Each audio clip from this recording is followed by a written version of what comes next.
नमस्कार मेरे प्यारे साथियों, मैं डीपी आज एक नए वीडियो के साथ आप लोगों के सामने हूँ। आज का मेरा ये वीडियो इस विषय पर है कि क्या भारत ने रूस से तेल खरीदना बंद कर दिया है, और अगर बंद किया, मान लिया अगर नहीं बंद किया है तो कोई बात नहीं, अगर बंद किया तो क्या इफ़ेक्ट हो सकते हैं भारत पर भी और रूस पर भी। ज़रा सा आइए इसी पर विचार करते हैं।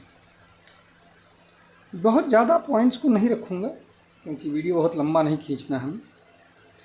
पहली बात तो दोस्तों आप लोगों को मालूम होना चाहिए कि भारत यूएस और चाइना के बाद third highest energy consumer in the world है। टॉप के जो दो कंट्री हैं जहां एनर्जी कंजप्शन, फॉसिल फ्यूल का कंजप्शन सबसे ज़्यादा होता है, वो यूएसए है और चाइना है। तीसरे नंबर पर भारत आता है। और इस समय उसी भारत पर इतना प्रेशर है कि तुम रसिया से तेल लेना बंद कर दो। आपको मालूम होना चाहिए कि इंडिया जो है 50 अरब डॉलर का तेल पर ईयर रूस से लेता है। अगर ये तेल बंद होता है तो रूस को बहुत बड़ा लॉस होगा। करीब टोटल का 10% तेल है। अच्छा, आइए दो तीन हम लोग खबर देखते हैं। अभी इधर आप लोगों ने सुना था कि डोनाल्ड ट्रंप ने कुछ ट्वीट वगैरह चलाया, इससे न्यूज़पेपर में कुछ खबरें आई। दो तीन खबरों की मैं चर्चा करूँगा, आप लोग भी देख सकते हैं। पहला तो राइटर्स की खबर है। ये सोर्सेस, सूत्रों के हवाले की खबर है। सोर्सेस सेज क्या है? Indian state refineries pause Russian oil purchases, sources says. इसमें लंबा चौड़ा है कि जो भारत की जो रिफाइनरी है, स्टेट रिफाइनरी जैसे बीपीसीएल वगैरह हैं, ये सब लोगों ने बंद कर दिया है। ये राइटर्स कह रहा है, सूत्रों के हवाले की खबर। इसी पर टाइम्स ऑफ इंडिया की खबर क्या कहती है, जरा सा ये देखिए, जो कि एएनआई को कोट करते हुए लिखा गया है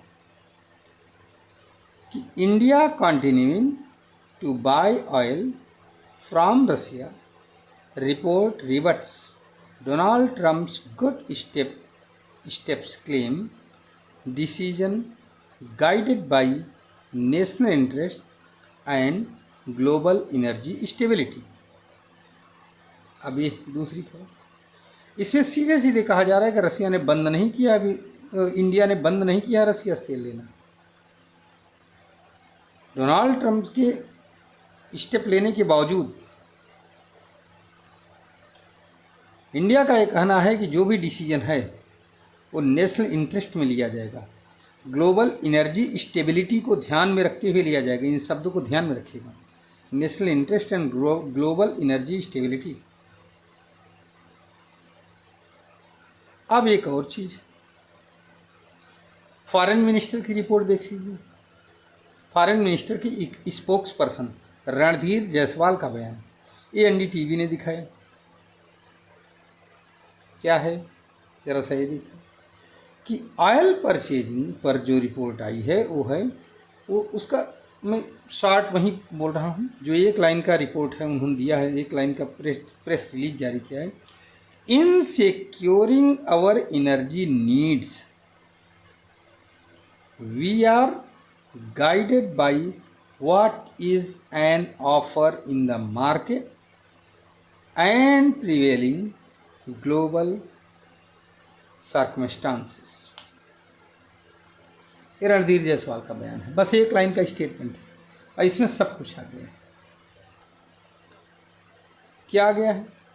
ये जो हमारी एनर्जी सिक्योरिटी है, इसको मेंटेन करने के लिए हम कुछ फैक्टर्स पर गाइड हो रहे हैं। कौन कौन से फैक्टर्स हैं जिन पर हम गाइड हो रहे हैं, इंडिया गाइड हो रहा है? वो है कि मार्केट में जो भी ऑफ़र चल रहे हैं, प्राइसेस चल रहे हैं उस पर, और इससे ग्लोबल सर्कमस्टांसिस में क्या बदलाव होगा इस पर। अब आइए इन दोनों चीज़ों पर विचार कर लेते हैं।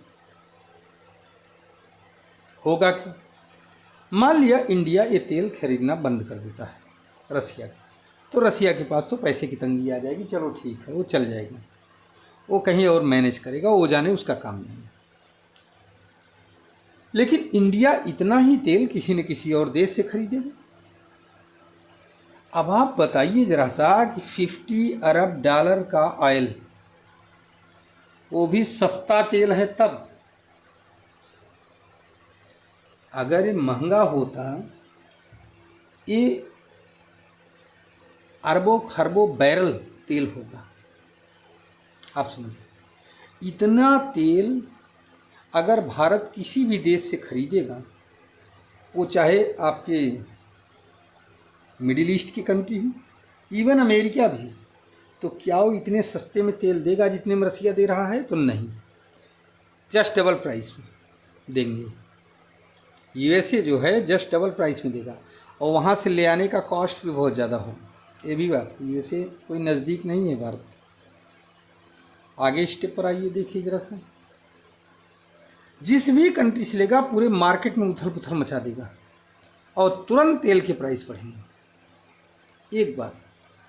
दूसरी बात, जब इंडिया तेल लेता है तो सिर्फ अपने लिए ही नहीं ले रहा है, बहुत सारा तेल यूरोपियन कंट्रीज को एक्सपोर्ट करता है।